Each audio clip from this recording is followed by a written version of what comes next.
要不闪闪，谈谈你的初恋吧。对不起啊，那是我的隐私。要不我谈谈我的，我的第一次对不起和……那是你的隐私，我们没有人愿意听。啊，那个帅帅哥，我们还有很多配菜都没准备呢，要不你现在出去采购一下？现在啊，嗯，还有很多的香料没准备呢，都是闪闪最爱吃的。好，我马上就去。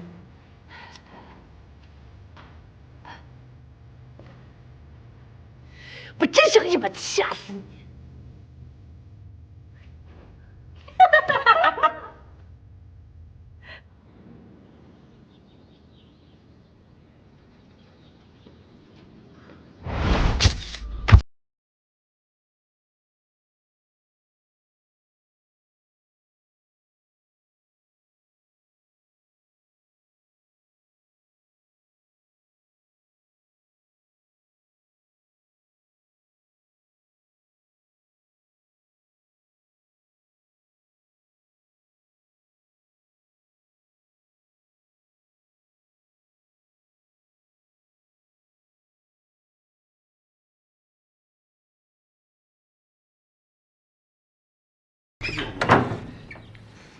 你干什么呢你？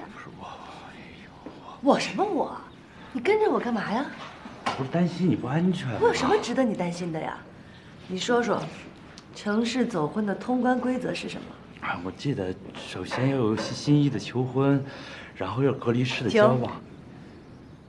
什么叫隔离式交往哎，？闪闪啊，咱们现在已经是男女朋友了，我毕竟想多了解你点儿啊。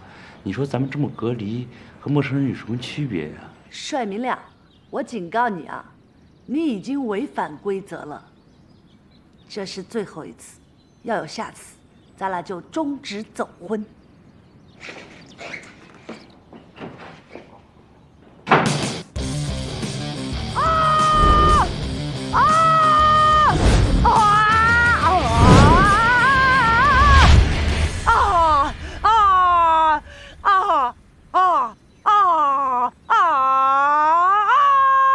闪闪，你练什么神功呢？这是？哎呀，